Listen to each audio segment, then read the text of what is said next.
Hey, hi, everybody. Hey, hey. Who'd you bring with you, Linda? Is that you, Ken? Hi, Ken. You must be muted. So we don't hear you. I am muted. I tend to do that. I show up every once in a while, Steve. Just pop my head in. Don't you? And it's always great to see you. Thank you.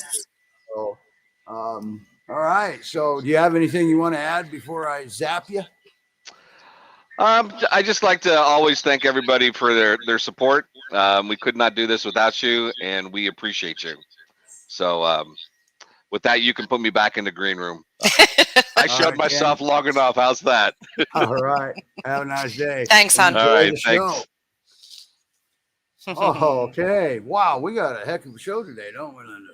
We do. Yeah. And we want to welcome the folks from, hopefully welcome the folks from the Great Pyrenees Rescue Advice and Support Rebooted.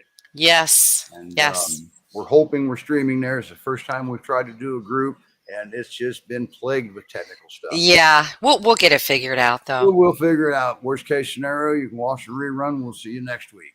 That's right. So anyway, yeah. And hi, Nancy. Hi, Nancy. So now we got us. Is there anything you want to say before we bring up our first guest? No. Cool. I'm good. Good. So am I. So we have Let's get going. A special one, and we have us a little one. We do. Let's just play the video. All right.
Wow. That was good. My dogs always have the ability to make me tear up every time I see their story. Wow. You know, everybody, Linda's always told me keep these videos for like 30 seconds. That's impossible. Oh boy. Wow. So now we have hi Sarah. I'm glad Hi Sarah. I'm glad Piper brought you on. I've got Piper here. I'm gonna turn you up just a skosh here, so don't worry about anything. We're just gonna make sure everybody can hear you, because one of the things I wanted to ask you about is your experience as a foster with Great Pyrenees Rescue of Missouri. My experience, well, Piper's my first, and she's made it a very easy experience because she has been such a good girl from day one. Yeah. It's been really fun. I've had her since June 4th, and it's been really fun to watch her transform and see her personality change as she's been here and getting more comfortable. Okay. Well, guess what? We are streaming to the group, at least one of them. Okay. So, and I just want to bring this up. There's a link. If you're streaming to the rebooted page, there's a link there that you click to give Facebook permission for us to see your profile, to see who you are. And that happens to be Melissa. Hi, Melissa. And, hi, Melissa. So it's just very easy to give those permissions. Okay. So it looks like we, and also, Melissa, are you watching from the Great Pyrenees Rescue? Or I'm sorry, the Great Pyrenees Advice and Support Rebooted Group. If you could just say yes or no to that, I appreciate that. So, wowzer. And Judy's watching. Well, Judy's with peerrescue.org. And of course, she's watching. We're also streaming to her page. And our giveaway drawing today. She sent the giveaways for us. So thank you, Judy. And Hi, Sue. hi, Sue. Thank you for watching. I hope you enjoy. So, okay, now we don't want to waste any more time. We want to Yes. get back to Piper. Let's get to Piper. Yes. There she is, yeah. the girl of the hour. Now, how old, before I rudely interrupted everybody, how old is she? We think about 9 months now. All right. And you've had her since June, you said? Yep, the beginning of June. How is she not adopted? Are you keeping her for yourself? It's going to be very hard not to, but we are. She's going to be adopted out, and then we'll be able to help another one. Okay, that's good. I like this. So where you go here is to apply for her is right there, right? GPRescue.com. And as soon as my wife gets up, let my dog in, then you'll quit hearing that barking right by my ear here. She's under the arch, and we can hear her, okay? But GPRescue.com, current adoptables. I want to touch back. Oh, look at that. She's got freckles, doesn't she? She does have freckles. Does she? Okay. Can you show off your freckles? Now, I have a question for you. I saw a picture here, and you can barely see her in the window. Yes. Were you coming or going that day? I was going to work. And She watches. She didn't want you to. That's what I think. She And watches did every you- time we leave. Okay, the burning question is, did you actually go to work that day after you saw that? Yes, I did. All right. Wowzer. She's something else, isn't she? She is. Is she a joy to have around? She is. She's been very fun. Very fun. That's good. This is a dog that spent her little bit of life, because she's young, on a chain, Steve, in Arkansas. Wow. So yeah, It, we're really You know- blessed to have her. everybody, I have a request. If you're going to get a dog to put him on a chain, please don't get a dog. Mhm. Okay. And if circumstances change, and ask for help. Yeah. You know, rescues aren't here just to take your dogs. Mhm. Okay. Mhm. We one of my jobs is to keep dogs in their home. So we go about it that way. So now, where is Piper? Are you in Missouri, Sarah? I'm in Iowa, and I meant That's to put that right. on my profile and forgot. Yeah, I know it. And that's okay, because we just want to let everybody know, there she is, that, Great Pyrenees Rescue of Missouri. Don't let that deceive you. Okay. Yes. Based in Missouri, but not limited to Missouri. Mhm. I think we should make a T-shirt that says that. Good idea. All right, let me check comments real quick. And Greg says, hi, Piper. Mhm. Hi, Greg. Yes. So we got some more watching out of the group, I believe. And I guess maybe that link's not visible. There's a link in the description of the show for everybody watching out of the groups that you click and give Facebook permission to let us see your profile. And that way you won't come up as a Facebook user. Okay? Yes. And we'll make sure it's clear next week, more clear. We'll post it 5 or 6 times so you won't miss it. And Laura, hi, thank you for supporting Hi, us from Laura. Michigan. Thanks for always supporting us, Laura, by the way. Yes, You do not go unnoticed. that is correct. Mhm. So now, so you're in Iowa. What happens if somebody in, say, well, for example, Missouri wants to adopt her? Then we will do a transport. We'll That's arrange awesome. Mhm. That's good. all of our volunteers to make a relay to get her where she needs to go. All right. Okay. Now, how is she with cats? She's good with cats. She does torment the cat a little bit, but all in good fun. And what about children? Do you have any kids? I have a 17-year-old daughter, and there's a lot of teenagers that come and go, but as far as small children, she hasn't been around them. Okay. I guess she would be just fine. Okay. She's kind of big though, so she might knock some. And how big is she? Now she's probably, I'm guessing, about 70 pounds now. 70 pounds. Mm-hmm. Okay. So She she sure is beautiful. You got a good looking dog. Looks like you got two good looking dogs there. I do. And they cuddle like that. And Linda has a good looking dog there too. Yeah, they do like to cuddle and be close to each other. That's good. All right. Sarah, thank you so much for bringing Piper on. Linda, do you have any questions for Sarah? I do not. I just thank you, Sarah. You know, you're very much appreciated for fostering her. You literally saved her. Fostering always saves lives, and you're a part of that, and I thank you for that. You're welcome. Thank you. Yeah. So, and that is absolutely right. If it weren't for Sarah, we don't know where Piper would be right now. My girl Ollie. Who's that? I see a Facebook user, and I see a my girl Ollie. There you go. That's right. That's Ollie. There you go. And yes, Piper had, looks like she has very long legs, almost Akbash. Yes. Yes. She has really gotten tall in the last month. Yeah. Okay. Well, Sarah, thank you for bringing her on, and thank you for taking such good care of her. And and hopefully you'll foster her again. Well, I'm sure you will. I think you told me that once. Yep, absolutely.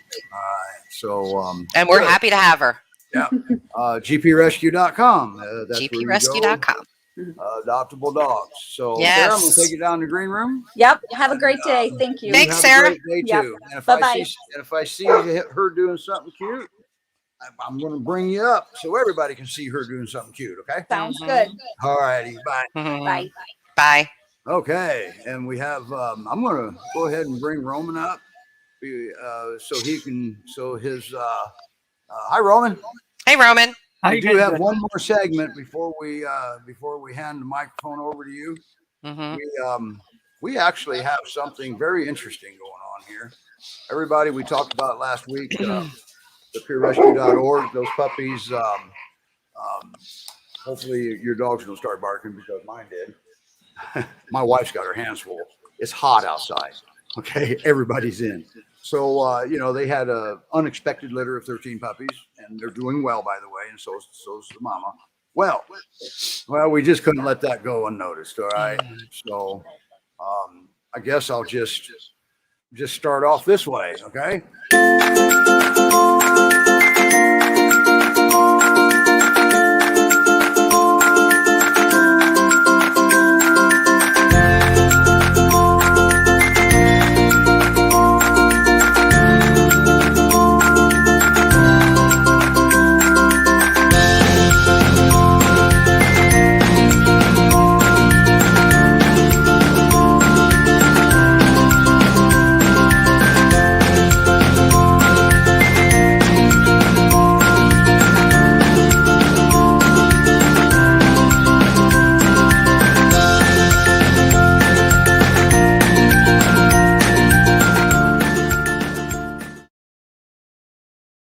We have puppies.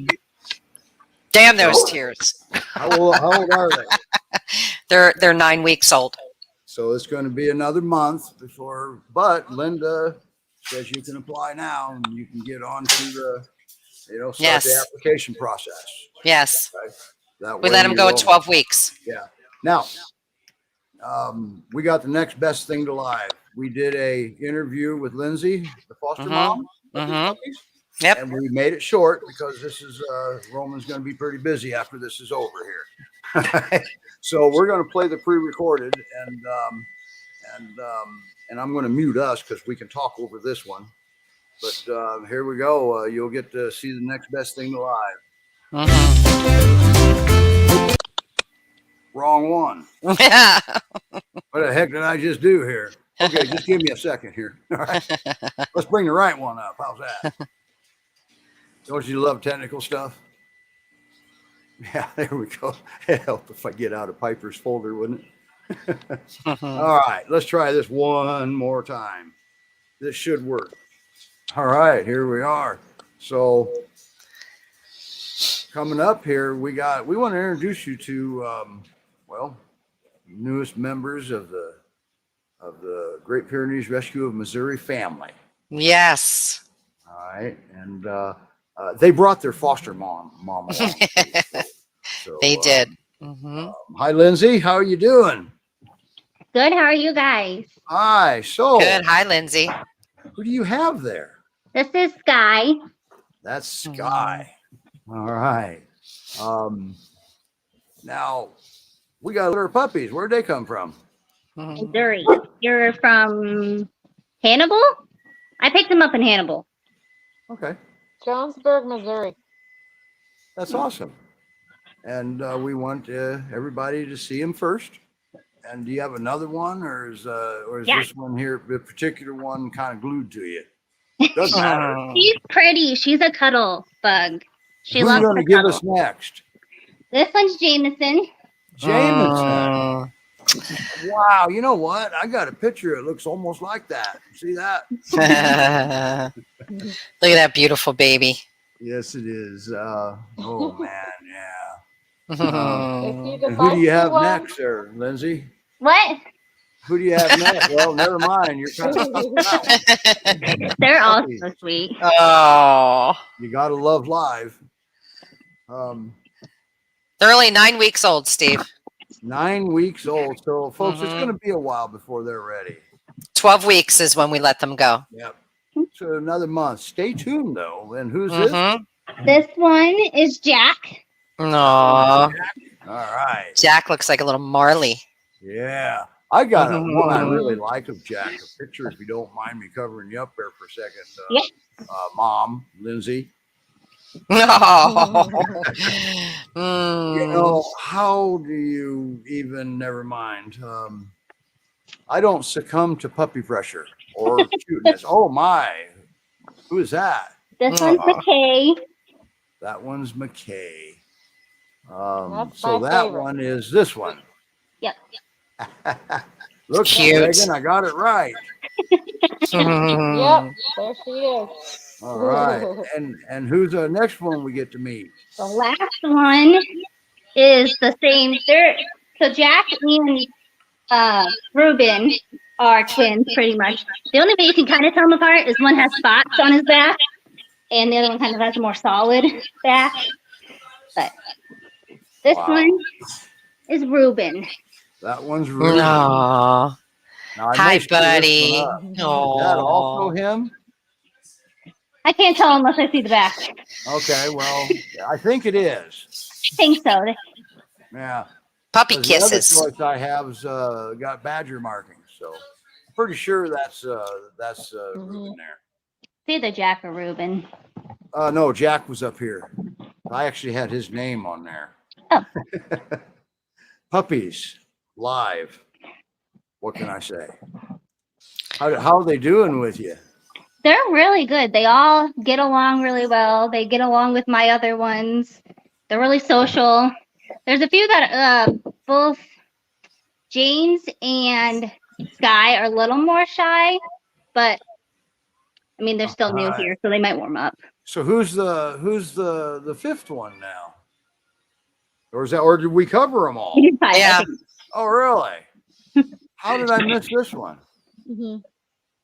Oh well, I must have fell asleep during the show. I'm sorry. So everybody, GPRescue.com. Keep your eyes open. GPRescue.com. Mm-hmm. That's right. Keep your eyes. Stay tuned because they're up and coming.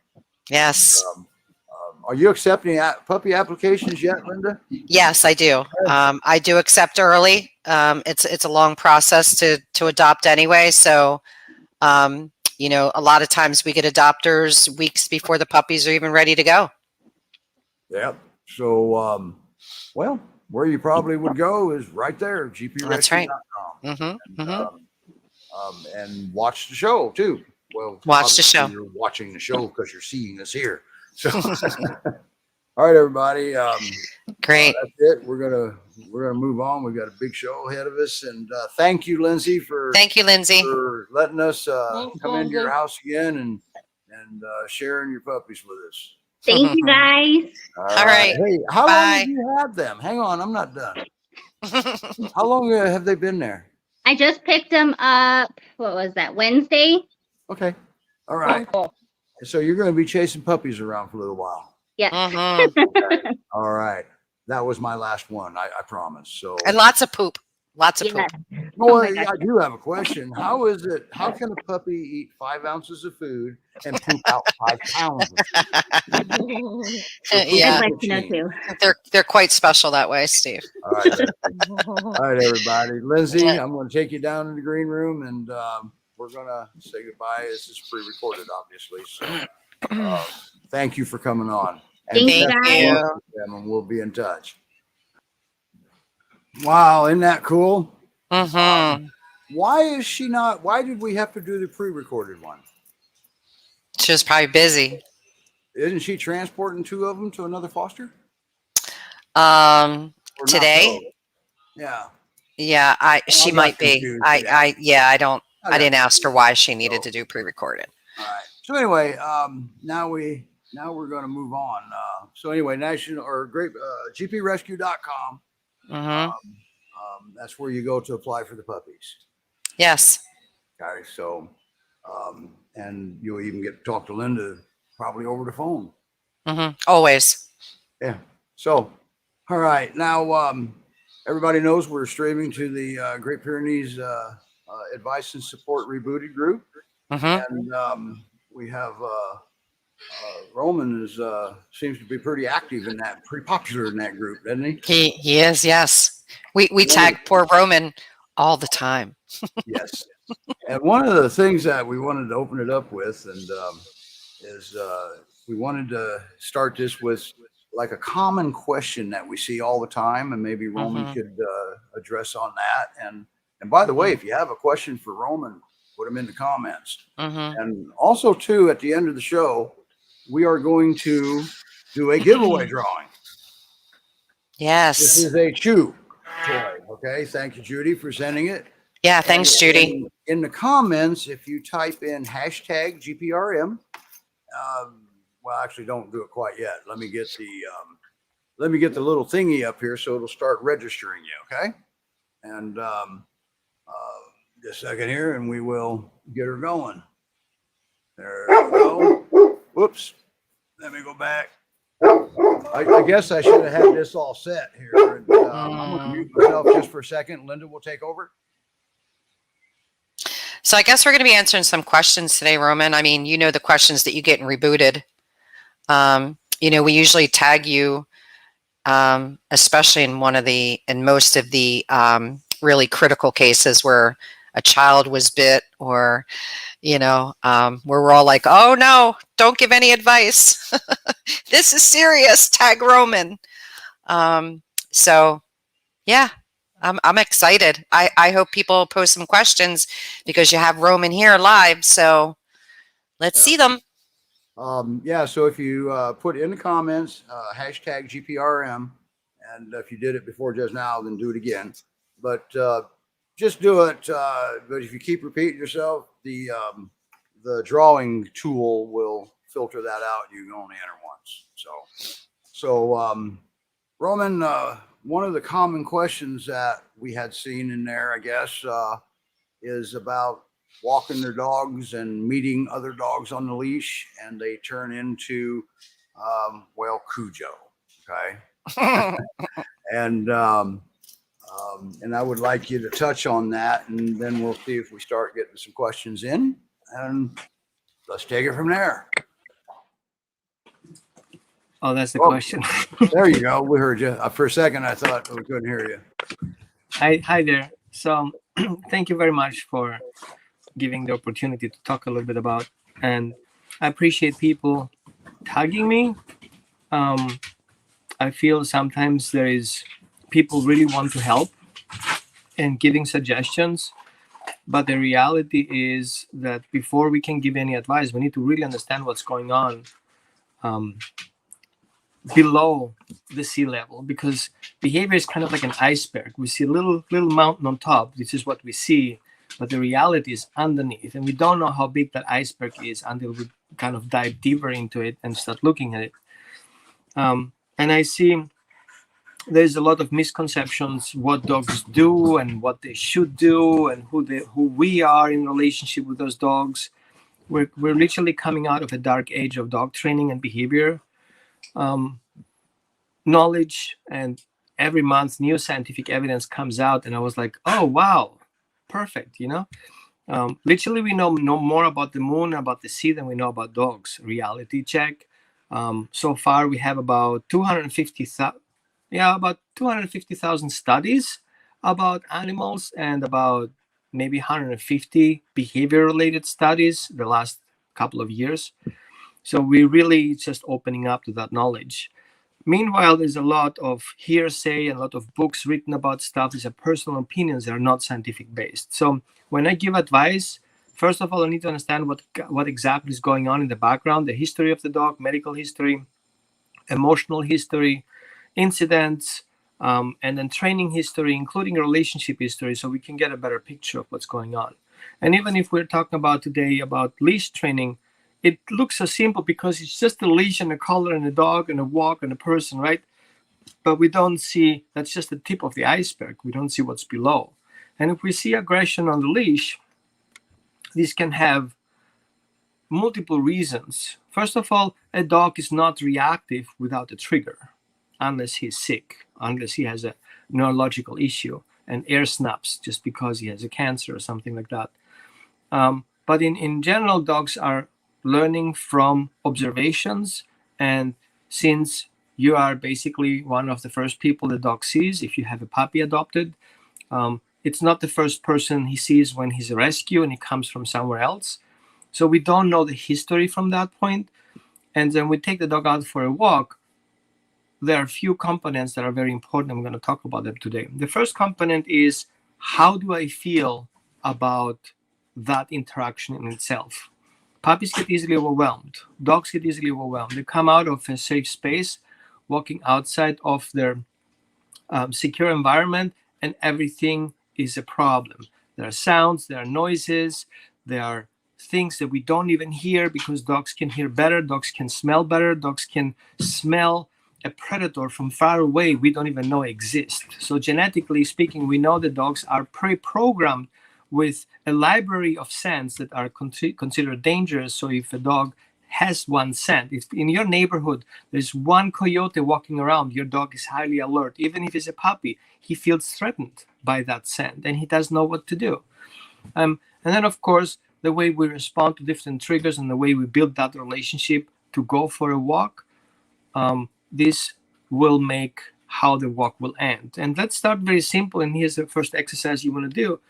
Observe yourself how you start your walk with your puppy. The first thing we do, let's go for a walk. And your dog already spins and goes nuts.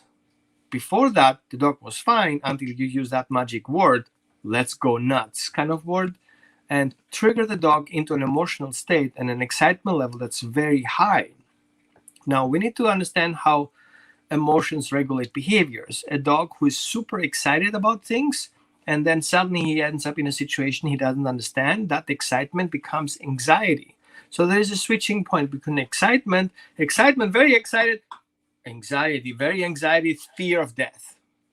Now, when you grab that leash in your hands, you're already escalating the excitement to a next level, to a next level, to a next level. If you put already the word, let's go for a walk, you're already about to push that red button for explosion. The moment you touch that doorknob, kaboom, the whole thing blows up. So I want you to be conscious how you start your walk, because that is how you lay your path, how the exercise will end. And see walk as not a training session. It's not a struggle session. All it is here, it's basically an education opportunity and a relationship building opportunity. You and your dog having a relationship, and you share that sacred moment of going outside, exploring the world, and your dog should feel safe around you. And that's why I'm raising my flags when people say, oh, just put a prong collar on your dog. That fixes the problem. Or how about you use a shock collar? Worked for me, right? The reality is, if I add additional stimulation and additional fear-based solutions to my dog, that becomes a hassle. And I know many people says, oh, my dog is just happy wearing a prong collar. Oh, my dog wags his tail when he sees a shock collar. let me explain. I hate my car. I hate the cost of my car. I hate going to the gas station, filling up my gas tank. I don't like my car. How many people have died? Relatives have died in the car. I had a lot of accidents. I'm afraid driving my car. Yet I'm happy to have one because I need to go pick up some medication for my wife, and I need that car. Am I happy having a car? Yeah. Do I like my car? No. So because your dog wags his tail to go for a walk doesn't mean he likes the prong collar. He likes the walk and whatever comes with it. So we have a primary reinforcer and a secondary punisher. So the dog gets happy walking with you on a walk, and that's why he wags his tail, and then he has to deal with the prong collar, whatever. But I like going a walk with you, and I suffer with it. Does it make sense? So we need to be very careful how we translate information. How people perceive it doesn't mean it's reality. Now, when we take the dog for a walk and we have to attach a leash on the dog's body at some point, because that's the law, we need the dog to have a secure attach fixture to the person. We have different options. We have a collar, we have a harness, right, to attach the dog. And I prefer personally a harness for multiple reasons. A, because a collar is, as people say, yeah, you can control the dog by having the dog under control. That's good. But it's not really about control on the walk. It's about having fun and giving the dog an educational moment. He should be free to explore his environment, that opportunity to take in sense. That is basically the first enrichment he has available to socialize with this external world other than your walls.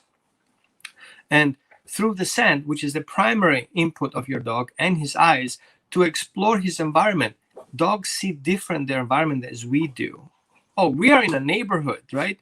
The dog walks into a dangerous place. So while we see positive things, dogs, as a guardian breed, are looking for negative things, depending on their trauma. So the less trauma the dog has, the more positive thoughts he will have.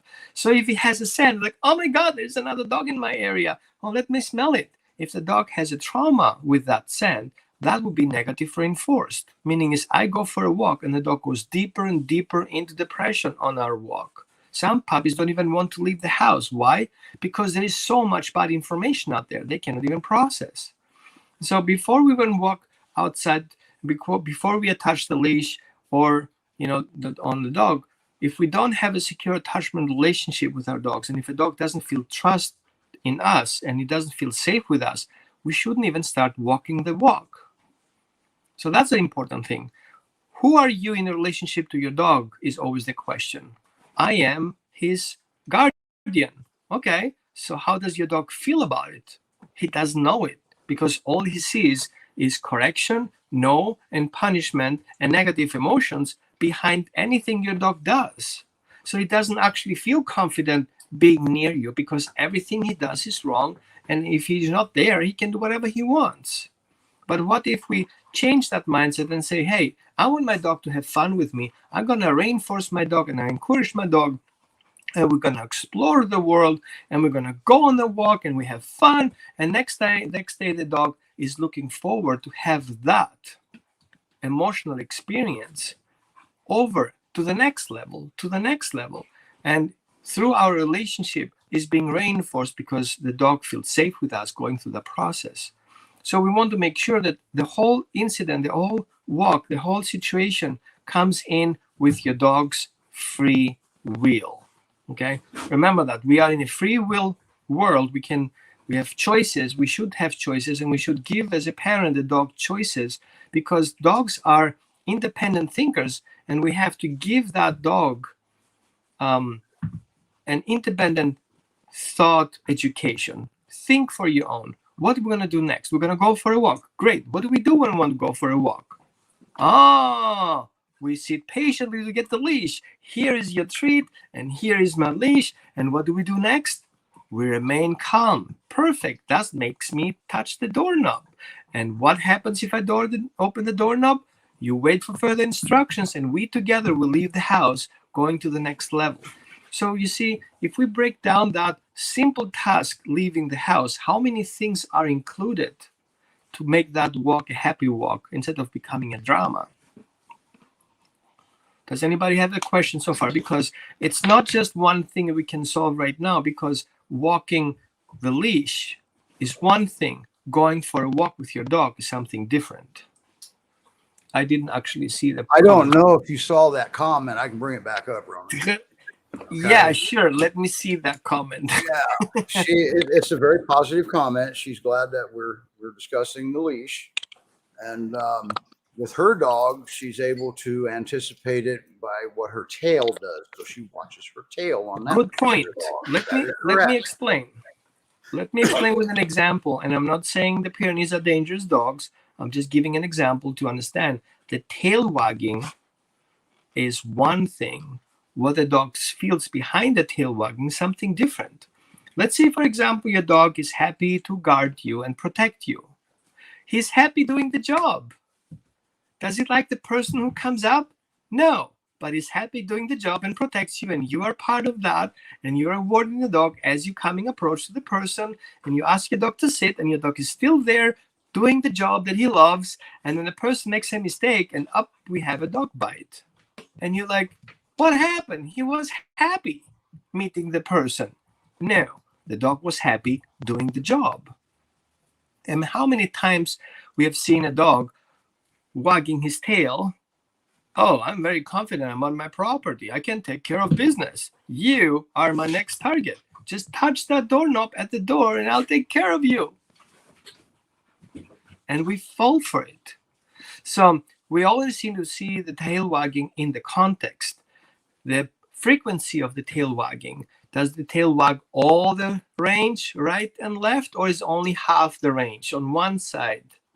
Does the tail go up and wags the tail? Does the tail go wide, lower level, or is it lower or very lower? So you can see the tail wagging is not just happy alone. It's a complex emotional feedback. Yes, it is. Okay? There's So more it's that the goes feedback with of the tail wagging. emotions and stress in a context.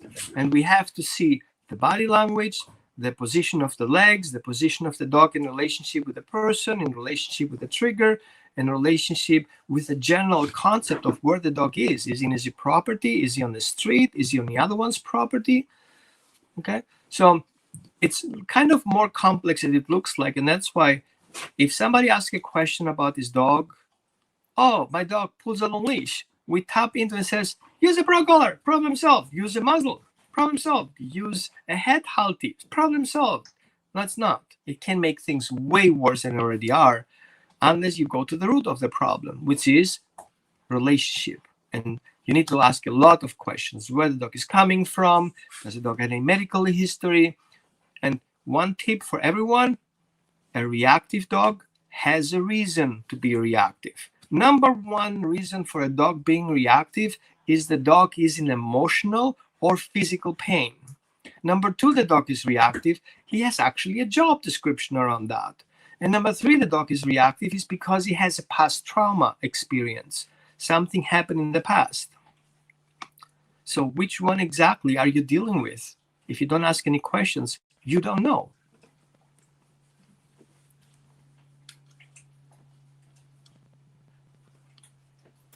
A dog Mike, back is to you. a great Pyrenees is a great communicator. Okay? And all you have to do is just listen to them. And they will definitely talk. In order to listen to them, you have to have that relationship with them. You got to know your dog, just like Laura. She knows about the tail wag, but there's other things that go with that. Okay. And when her tail wag is still there and that dog is not in a normal position, she goes, okay, let's go. Let's get you out of here, or whatever she does. So be the hero, be the protector, right? So yeah. And maybe one of these times, Roman, we can talk about the different types of communication that the dog gives to the human, like the eye Well, contact. people think communication is just body language. Do you know that dogs actually are emotional intelligence and communicate through their emotions? Or I'm not saying dogs are psychic, but they can read your intentions. That makes them so good in identifying somebody's intentions. Is he a predator or is he a prey? So based on fear information is how the dogs make decisions too. And a common misconception is that, I mean, I hear this a lot. My dog growled at me. Okay, good. What did he say? Growl is good. You go outside with me for dinner, and I want to pay for dinner, and you pull your business card out and your check, and I was like, hey, it's on me. But I was just growling right there.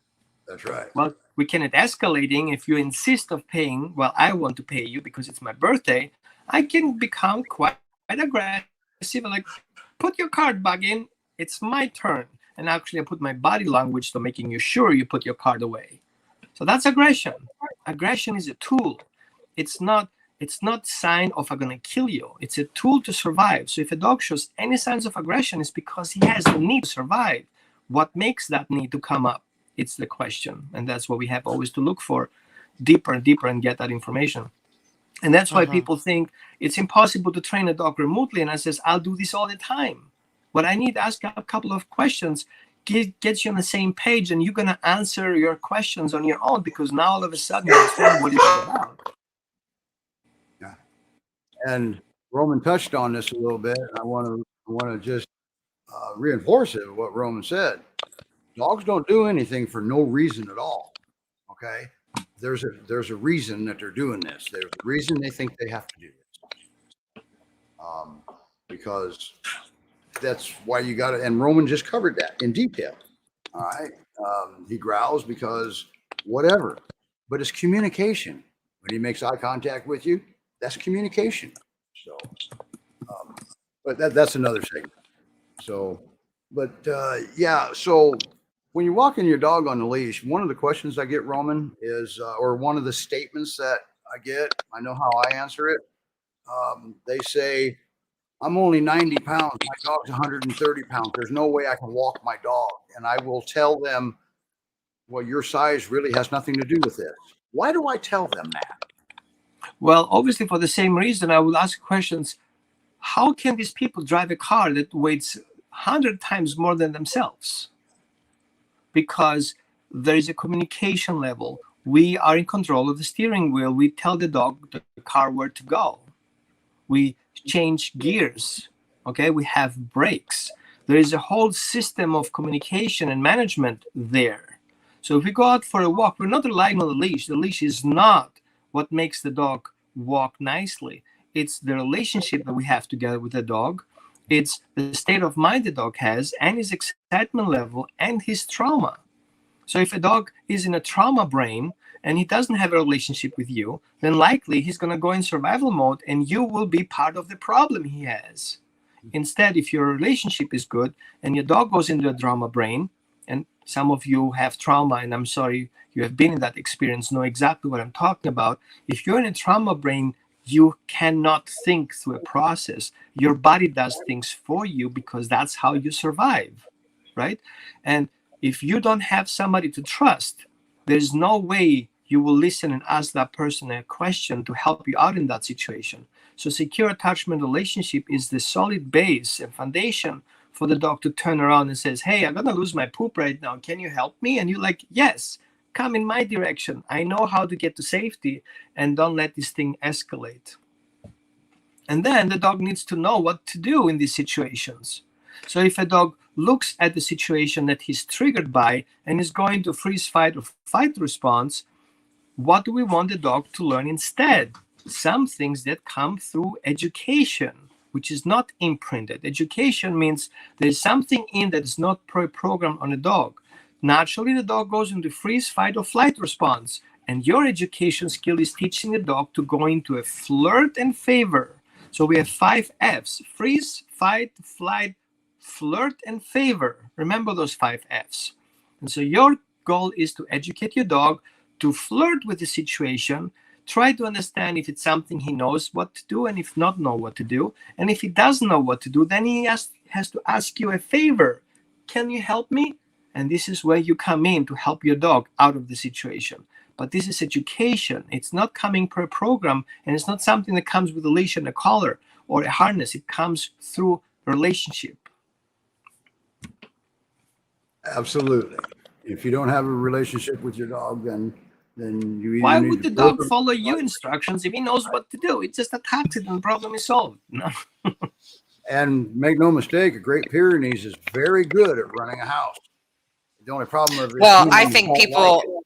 I think people need to know how to develop that relationship also, and that's a struggle that most people have. The funny part is that every one of us parents, I put myself as a parent, I didn't have personal children, but I grew up with stepchildren. We have those skills in us, but something told us at some point we should not compare dogs with children and block that relationship just from the root, which is wrong. Dogs are our children, but not with a biological means, but with a parenting means. They don't do things on their own. They cannot open a can of food on their own. They cannot go shopping on their own. They are dependent. So therefore, we are guardians. We are guardians of a guardian breed. Like, you have to sink that in a little bit. And so if we want to properly guard our guardian breeds, we have to come from the same aspect. We need to do the job better than they do. And dogs learn from observation, and if they see how we respond to triggers and problems, they will imitate it, just like they would do the last 4.2 million generations of guardian breeds living with people. They know how we respond. It's in the genetic codes, and we fail them every time we make a stupid decision, a decision out of anger or frustration. We just teach the dog, well, forget about your genetics, because right now you have to be aggressive to control the situation. Like I do what I do. And your dog responds aggressively in return. Yes. And how you actually build a relationship with your dog, It's there's a lot of dependencies there. Well, that's why I created a secure attachment relationship program that I encourage, and you guys have already work and to work on learning in a class environment, in a really healthy environment, to learn all this individual information and knowledge you have to start implementing and translating what you know about parenting children, the way you can transmute it into creating a relationship so you can parent your dogs. Create a secure environment, creating a family code of conduct where your dog's relying on that, and create these rituals and routines that the whole system is being built together and becomes a whole entity. Okay? It's not you being the boss or the pack leader, right? It's not about being the pack leader or being the boss. It's about the dog should know what to do in crisis. So crisis management, troubleshooting skills, understanding morals and ethics, having a morals and ethic healthy compass. Now, where is those classes? And that's why I created our class, the holistic dog training parenting classes, to help people learn that from a specific healthy perspective, all scientific based. It's not something out of nonsense, right? And help that transitioning and in a healthy relationship, because your dog has a potential and should be limited by your knowledge or a trainer's knowledge. We need to improve the dog, go to his particular level that he can be as the best dog he can be because of your parenting skills.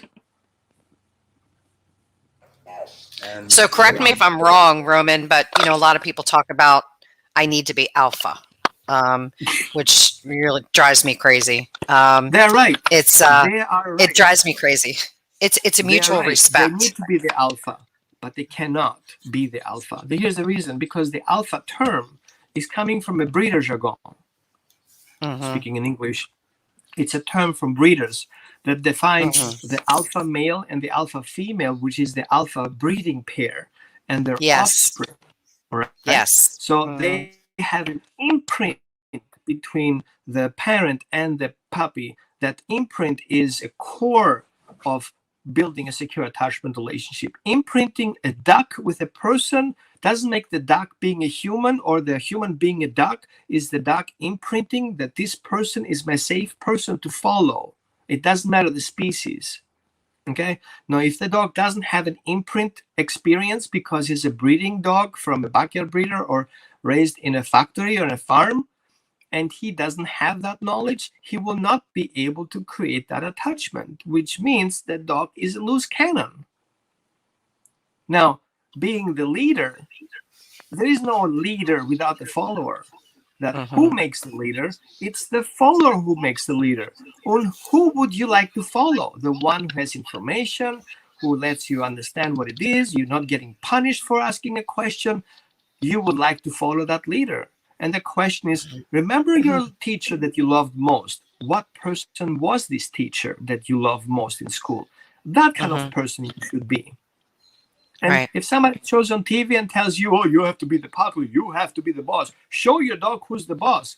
Would you like to work for this person? Because I personally wouldn't. And So by the why way, it's never a good idea to take your dog to the ground by their neck and hold them there. That causes series of traumas. Yes. Trauma number one, the dog not being able to move, you're taking the dog freedom of movement away, which means the dog is not in control of his body. So you're causing helplessness, which is a term, psychological term. You can Google it. What is the term of helplessness? And there's actually a study done on the term helplessness being used with dogs. So read that up and then you fully understand what it is. This is a violation. It's an aggressive behavior to the extent of the dog is in fear of death, which makes you the abuser, which makes you the predator, and the dog has the right to kill you to survive. Is that the relationship you want? I don't think so. Not to mention how dangerous it is. Yeah. Personally, I'm not kidding. you guys saw my dog. I don't think I want to be the one that triggers him going into survival mode. No. So that's one thing that we see in Rebooted a lot is, that, we have to remove those people in those comments because it's such bad, terrible, awful advice is you never take your dog by the neck and hold him to the ground. I feel man. I feel we should give those people a chance to reconsider their point of view because they're just mimicking what somebody else told them. We have tried that, Roman. Yes. Right? And I do that too. Before I have to be very careful because the way we treat people, it should be the same way we treat animals at the same time, right? So if I come in with love and care for those dogs and I need to hold space for the dog, I need to hold space for that person. I'm not responsible for this education level. So I give him an option. Hey, read this article. I have an article about that. I can share it. And read it through it. Oh, it's just a blog post. Okay. But that blog post has scientific evidence. All you need to do is click on that link and read about it. Or you come up with a counter evidence, which you don't have because there is no counter evidence versus the evidence that I have to prove you. There are 10 against 0. So, and we always want to try to educate. Yeah. Always try to educate. And that's why. And you're correct, Roman, because it's probably just something that they've learned, and they think it's right, like tying the dead chicken around the neck and things like that. I mean, it's just handed down. It's just the way they were taught. It's what they think is right. So we always want to try to educate a better way, for them and for the dog. Well, absolutely. I grew up in a community where women had to sit on the right side and men on the left. Oh, sorry, women on the left and men on the right. Right? Women should be on the right. That's crazy.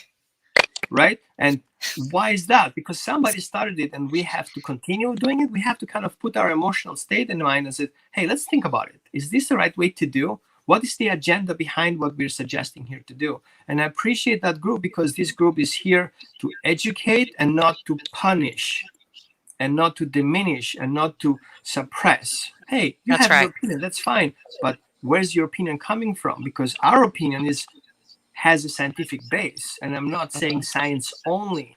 Okay, we need to see the pioneer work that goes beyond the science and opens up new paths for science. But at least we have a reference point. Other people don't have that reference point. So we teach that reference point too, and appreciate the opportunity today. Steve, I think we have a question from Roseanne that I think that is a really good question for Roman. Roman, can you also address comments? Hold my feedback. Hey, you wear glasses. Yes, I do. What do you think I got my treats for? Okay, Roman, can you please also address comments about bites from taking something away from your Pyrenees when trading is a better option? Yes. Let me give you an example. I'm going to a coffee shop. and I have my coffee right there in front of me, and I'm about to touch that coffee mug, has my name on it, and somebody grabs that coffee in front of me, what should I do? What's the answer? Should I be my guest, take my coffee? I haven't had a coffee yet. It's 6 o'clock in the morning, and I kill if I don't have coffee. So be my guest, take my coffee. How much would you need to give me upgrade for me to have that coffee taken away? Unless you bring me another coffee. But who are you? I can trust you for you to do that. Why would you take first my coffee away and then give me your coffee that you replace it with? And why not give me first the replacement coffee and then take my coffee away? And by the way, I don't know you. I don't know your intentions. So stay away from my coffee to start with. Now, if we see where the dog is coming from resource cutting what he has, and he has to let go, we need to understand that the dog in nature has the right to keep what he has found. That's The right. question is, how did he end up having what he has in his mouth first? And second, why would you like to take it away from him? Why would he let go of what he found and he perceived is his? In that context, you're ignoring the breed traits that tells him, I need to care what belongs to me. As a guardian breed, he has a high sense what belongs to me. My flock belongs to me. My family belongs to me. And everything that wants to take that away, I have to deal with. So you have a genetic predisposition for the dog to try to keep things that he belongs and he thinks belongs to him. And you come in and says, ignore that, and you just take it away from him. How about you educate him that, hey, I come with good intentions. If I come, good things happening. If I come, I'm not coming to take away things from you, but I have something that you want. And, well, if you want me to give you what I have, what do you give me in exchange? Well, thank you for dropping a treat. That makes me give you that treat. Okay? See you later. And then I come back to you, and then I ask you, hey, I have something that you want. Do you want what I have? And your dog is like, sure, I want. Well, then come over to me and get it, because now you left those things behind. Now I can take it because you don't need it anymore. And this is where the education comes in. Who are you in a relationship to your dog? The one who comes and takes things from you that are for value, or the somebody who comes to you because he has something that you want, and you only have to do is drop what you have and get what you want. And then we have trauma. We have trauma from children coming up to dogs and fighting about what the dog has in his mouth. So we cannot control the kids of what they do with their toys and the socks and the shoes and the clothes, but we expect the dog to figure that out on his own without him being educated at all, right? And then we wonder why the dog growls at our kids when they come up to him while he's eating. Of course, he doesn't know better because he's being abused already by the kids without us knowing it.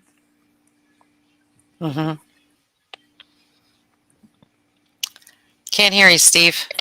Right.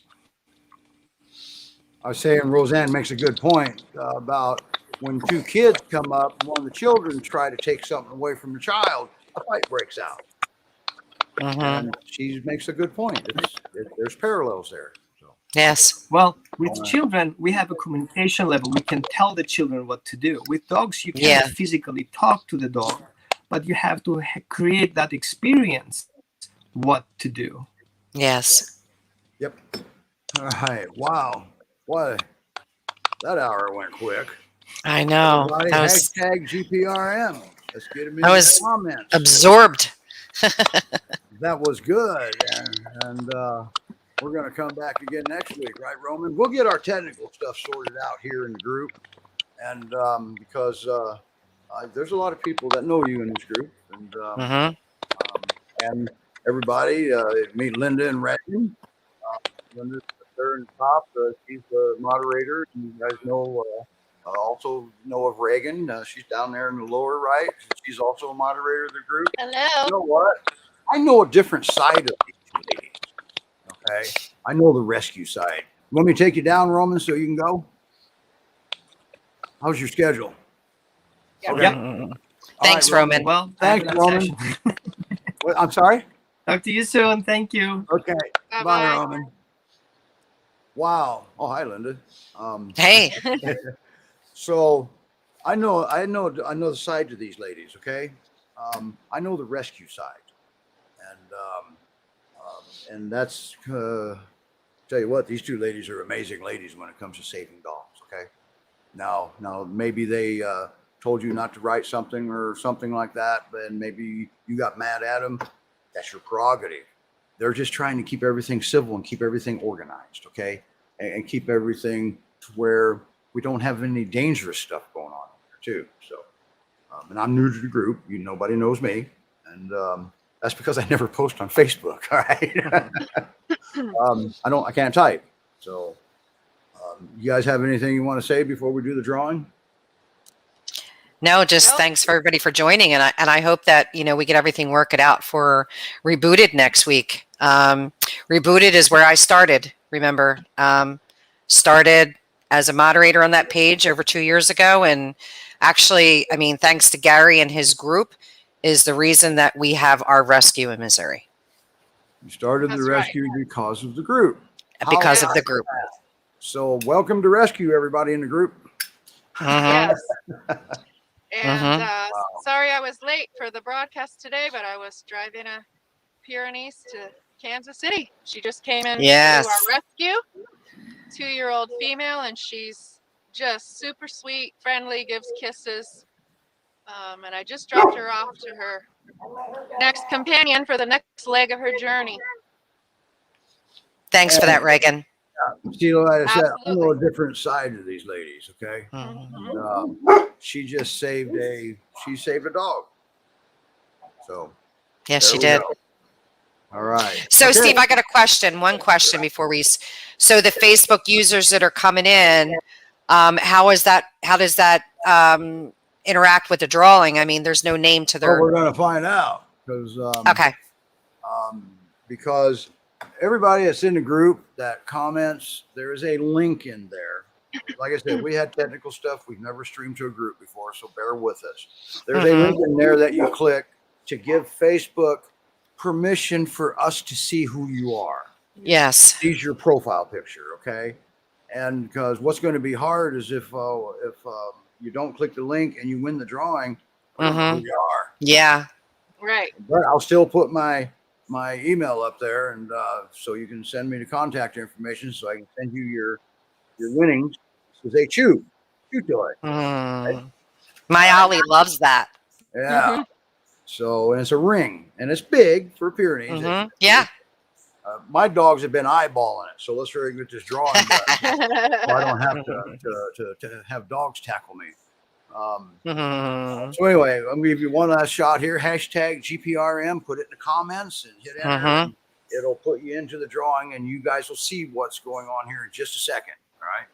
As soon as as a matter of fact, we are in overtime, so I think it's kind of time to do the drawing, don't you think? Yes. Okay, because I don't see any more coming in. And yes, Facebook user, rescue is fabulous. Okay.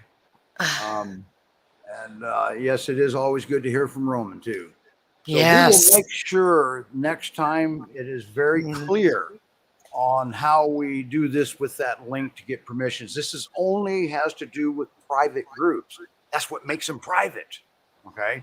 So, all right. Well, we're going to do our drawing, and everybody can see it. Here we go.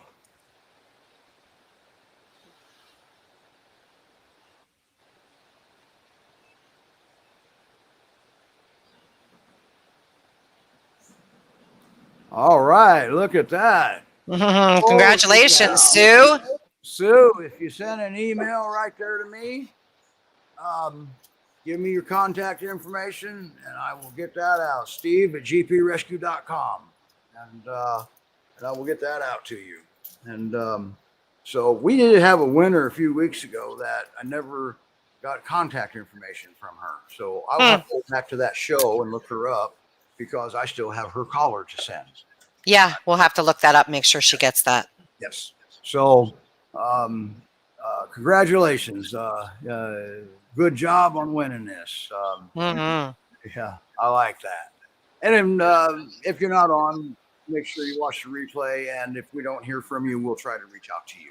Okay. Yes. But yeah, congratulations, Sue. Nice work. And hopefully you have a dog that can chew on that. It All right, everybody. Wow, what a show, huh? was great. And A lot of great advice from Roman. that is Mhm. correct. I'll have to go back and watch. Yeah, I was completely absorbed. I mean, man, you could just learn so much from him. Yes. Yes. That's what I like to tell people. Anytime Roman talks, listen. Okay. Yes. Maybe it Mhm. doesn't, maybe it doesn't have anything to do with what's going on with you right now, but in the Mhm. future. Okay? Yes. So Mhm. he's a good guy. So anyway, Yes. Next week, same time, and we'll get this thing sorted out, and we'll make it perfectly obvious that you click this link, give it permission, and that's why we don't have the Facebook user thing. So, Yes. Sue, nice work. Thank you for joining us, everybody. Judy, Thanks, everyone. Thanks for donating the items. So we're gonna head on out of here. And for those of you the first time ever seeing the show, hopefully it's not the last. Yes. Hope Bye, to see you everybody. again. Bye, everyone. Bye, everyone. Let's try this.